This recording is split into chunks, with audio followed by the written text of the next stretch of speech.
तो जी स्टूडेंट्स, आज हम करेंगे eukaryotic cell division. Eukaryotic cell जानते हैं आप क्या होते हैं? यूकैरियोटिक सेल्स वो होते हैं जिनके अंदर प्रोमिनेंट न्यूक्लियस, वाज़िया न्यूक्लियस जो है वो पाया जाता है, prominent. DNA found on chromosome located in nucleus of cell. Cell cycle continuous process, cell grow करता है, डीएनए रेप्लिकेट, ऑर्गेनेली डुप्लीकेशन होती है, division to from daughter cells बनते हैं। तो मेन स्टेप है माइटोसिस के 4 स्टेप हैं, prophase, metaphase, anaphase and telophase.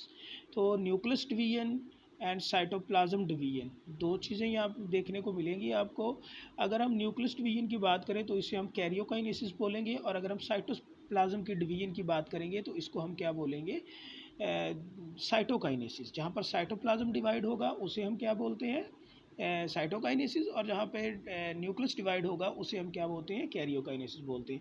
अगर हम साइटोप्लाज्म की डिवीजन की बात करें तो कोई भी सेल है उसके अंदर ये न्यूक्लियस होगा, ये वाला पोर्शन न्यूक्लियस है, और बाकी जो सारा पोर्शन है इसको हम साइटोप्लाज्म बोलते हैं। ठीक है जी। तो जब अगर हम बात करें साइटोप्लाज्म के डिवीजन होने की, तो कुछ इस तरह से डिवीजन होगी कि सेल जो है वो यहाँ, अगर हम बात करें सेंटर से, इस तरह से क्लीवेज फर्व के ज़रिए जो है दो हिस्सों में जो है वो क्या हो जाता है? तकसीम हो जाता है। ठीक है जी। तो अब तो नेक्स्ट चलते हैं आगे। इसमें हम देखते हैं mitosis life cycle of the cell. Cell के लाइफ साइकिल को माइटोसिस को, जिसमें हम देखते हैं nuclear division, mitosis follow by the cytokinesis cell division. This step mitosis ensure that each new cell has exact same number of chromosome at the original. यानी माइटोसिस में ऐसा होता है कि पी सेल से, पेरेंट सेल से जो डॉटर सेल बनते हैं, और डॉटर सेल के अंदर जो नंबर ऑफ क्रोमोसोम रहते हैं वो क्या रहते हैं? वो सेम रहते हैं। ठीक है जी। और यहाँ अब हम इस डायग्राम को जो मज़ीद फर्दर क्या करते हैं, डिस्कस कर लेते हैं। ये डायग्राम के स्टेप देख लेते हैं, इसमें हमें क्या क्या चीज़ें देखने को मिलती हैं। तो ये अब किसी भी सेल में ये न्यूक्लियोलस होता है, ठीक है। फिर उसके बाद जो है साइटोसोल होता है सेल का, प्लाज्मा मेम्ब्रेन होती है, न्यूक्लियर इन्वेल्प होता है, सेंट्रोमियर्स होते हैं। ये सारी चीज़ें क्रोमोसोम के स्ट्रक्चर, सेंट्रोमियर्स क्रोमोसोम के स्ट्रक्चर में प्रेजेंट होते हैं। ठीक है। और न्यूक्लियर इन्वेल्प आउटर मेम्ब्रेन होती है न्यूक्लियस की, उसको हम न्यूक्लियर इन्वेल्प बोलते हैं। न्यूक्लियोलस डार्क स्पॉट होता है, आप डार्क स्पॉट, एक गहरा धब्बा जो है न्यूक्लियस के अंदर प्रेजेंट होता है। तो जी चलते हैं अब नेक्स्ट आगे। इसके अंदर हमें और क्या चीज़ देखने को मिलती है? माइटोसिस देखते हैं हम यहाँ पे।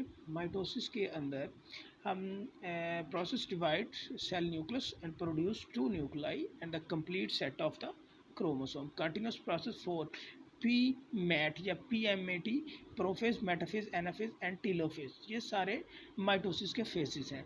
तो अगर हम बात करें सबसे पहले प्रोफेज की, तो प्रोफेज के अंदर क्या माइटोसिस में ये देखिए प्रोफेज, मेटाफेज, एनाफेज और टीलोफेज। तो इसमें सबसे पहले हम प्रोफेज की अगर हम बात करें तो प्रोफेज में क्या होता है? ये सब कुछ प्रोफेज में होता है, ये मेटाफेज में होता है, ये एनाफेज में होता है, और ये टीलोफेज में होता है। और फिर ये साइटोकाइनेसिस सेल जो है वो क्या हो जाता है? दो डॉटर सेल या सेल साइटोप्लाज्म सेंटर से जो क्या हो जाता है?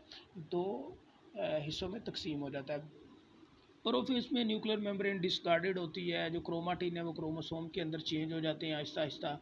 फिर मेटाफेज के अंदर सेंटर में एक लाइन बना लेते हैं जिसे मेटाफेज प्लेट बोलते हैं। एनाफेज में सेपरेशन होना शुरू हो जाती है क्रोमोसोम की।